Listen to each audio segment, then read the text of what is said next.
Assalamualaikum warahmatullahi wabarakatuh. Halo semuanya.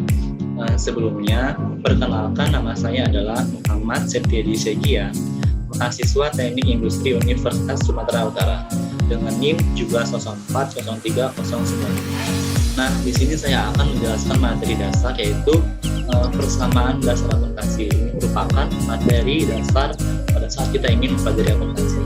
Langsung saja kita masuk kepada materinya. Pertamanya itu adalah persamaan dasar akuntansi. Persamaan akuntansi adalah sistematika pencatatan yang menggambarkan suatu hubungan yang ada pada suatu perusahaan, yang mana di dalamnya itu ada tiga unsur utama, yaitu aset, kewajiban, dan juga ekuitas.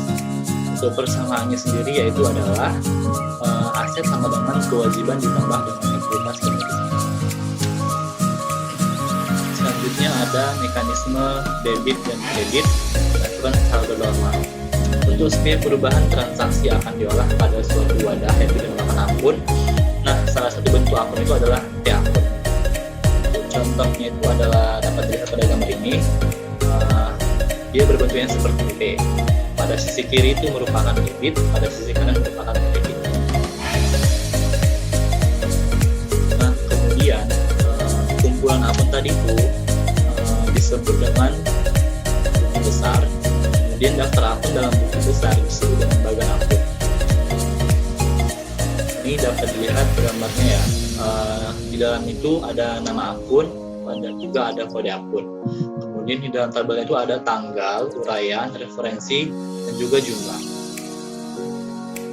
Selanjutnya, akun neraca umumnya lebih dahulu dengan urutan aset, kemudian kewajiban, dan selanjutnya ada ekuitas pemilik. Kemudian akun kolom laba rugi, kemudian dicatat dengan urutan pendapatan dan juga beban. Nah, pada laporan itu terdapat 5 jenis akun, yaitu yang pertama adalah aktiva atau aset, kemudian yang kedua ada kewajiban, ketiga ada ekuitas modal, yang keempat ada pendapatan, dan yang kelima ada beban. Nah, ini dapat dilihat ya pada gambar di sebelah. Ini merupakan kaidah-kaidah kita dalam menentukan aset dan menentukan debit dan kredit pada suatu akun. Nah, untuk pada akun aktiva atau aset, pada saat terjadi kenaikan, maka dia itu dimasukkan pada sisi debit. Sedangkan pada saat dia terjadi penurunan, dia akan dimasukkan pada sisi kredit sebelah kanan. Kemudian untuk dia akun kewajiban atau hutang, dia pada saat dia penurunan, maka akan dimasukkan kepada sisi debit. Kemudian pada saat dia terjadi kenaikan, dia dimasukkan kepada sisi kanan yaitu kredit. Begitu juga selanjutnya dapat dilihat pada gambar ini ya, pada akun ekuitas pemilik, pendapatan, dan juga beban.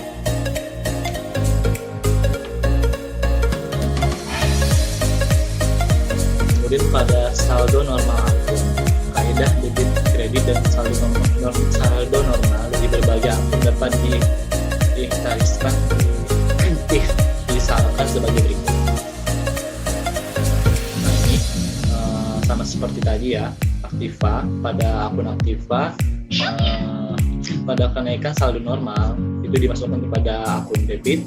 Pada saat terjadi penurunan, dia masuk pada sisi kredit. Kemudian pada akun kewajiban atau hutang, pada saat terjadi kenaikan, dia masuk kepada sisi kredit. Saat penurunan, dia masuk kepada sisi debit. Juga seterusnya pada akun ekuitas pemilik, pendapatan, dan beban. Selanjutnya yaitu analisis transaksi dan pencatatan dalam persamaan dasar akuntansi.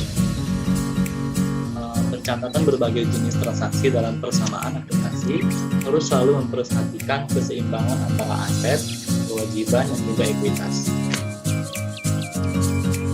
Walaupun ada berbagai jenis transaksi yang terjadi dalam suatu periode, namun persamaan itu tetap sama, yaitu aset sama dengan kewajiban ditambah ekuitas. Berikut ini merupakan contoh persamaan akuntansinya secara lengkap.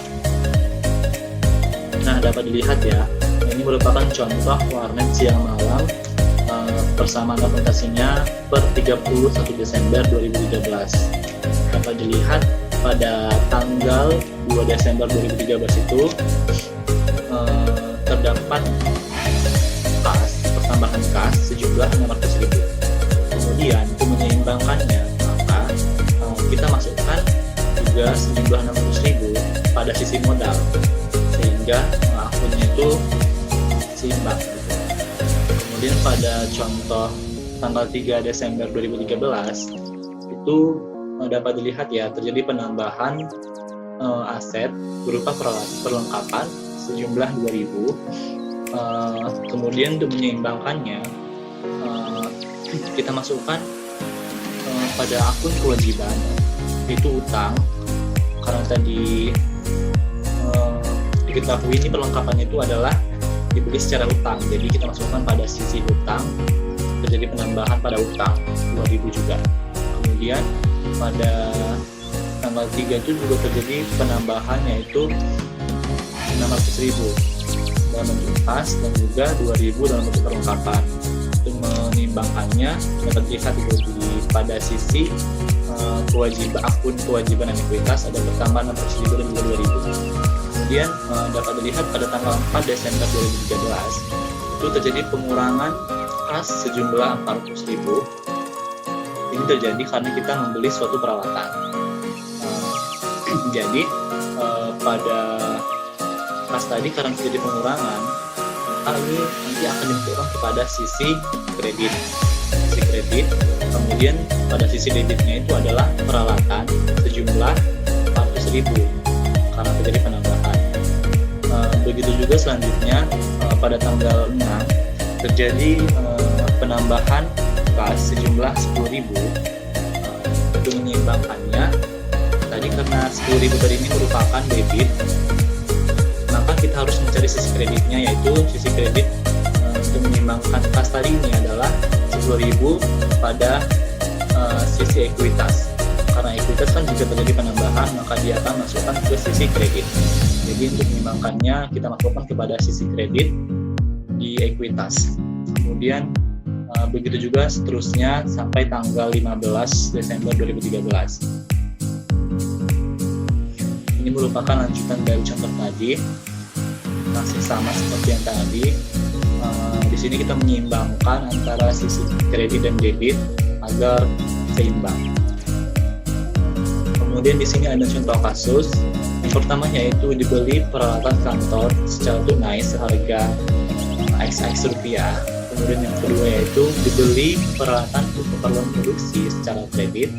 Kemudian yang ketiga, Ana menyetorkan uang sejumlah XX rupiah sebagai modal awal bisnisnya.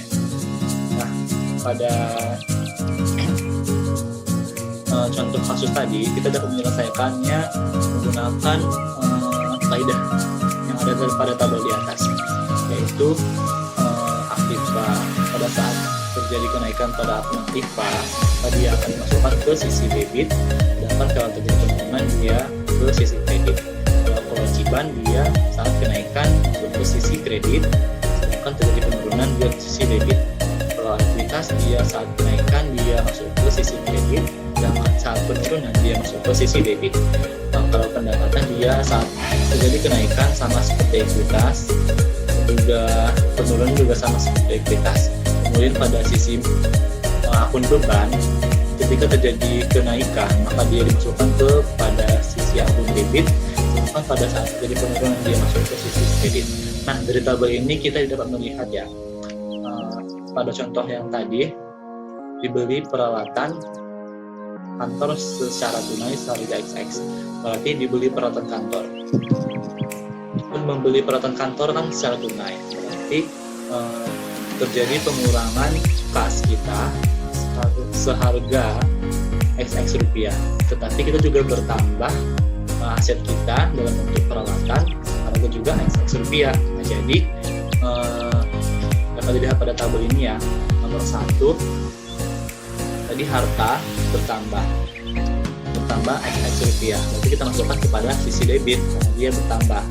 Kemudian kan juga kita menggunakan kas kita untuk membeli peralatan tersebut, maka kas kita berkurang seharga XX rupiah, kita masukkan kepada sisi kredit. Kemudian contoh yang kedua. Contoh kedua tadi kan dibeli peralatan untuk keperluan produksi secara kredit. Maka di sini kan dibeli, berarti dibeli peralatan. Berarti peralatan kita bertambah untuk keperluan produksi, tapi secara kredit. Maka karena kredit pada akun hutang atau kewajiban kita juga bertambah. Nah, tadi pada peralatan bertambah jumlah XX kita masukkan ke sisi debit, karena tadi pada akun harta atau aset ketika terjadi kenaikan maka dia akan masuk ke sisi kredit, ke sisi debit. Sedangkan pada akun hutang kan juga mengalami penambahan. Maka karena dia bertambah, kalau akun hutang dia kalau bertambah dia dimasukkan ke sisi kredit. Jadi seperti itu. Jadi dia pada sisi kredit juga diseimbangkan seharga XX rupiah. Kemudian pada contoh ketiga, Ana menyetor uang sejumlah XXX rupiah sebagai modal awal. Nah, dia kan ada bertambah ya modal ke banyak XX. Tadi modal itu kan dia jika terjadi penambahan dia masukkan ke sisi kredit, maka terdapat XX rupiah dimasukkan ke dalam sisi kredit. Tetapi karena tadi ada modal jumlah XX itu diseimbangkan pada akun aset kita karena bertambah tadi uangnya atau modal kita dalam bentuk cash, kita masukkan ke sisi debit karena pada akun aset ketika terjadi penambahan dia dimasukkan kepada sisi debit. Seperti itu. Nah, sekian presentasi dari saya. Jika terjadi kekurangan pada penyampaian, saya mohon maaf. Jika terjadi kesalahan dalam kata juga saya mohon maaf. Terima kasih atas perhatiannya. Assalamualaikum warahmatullahi wabarakatuh.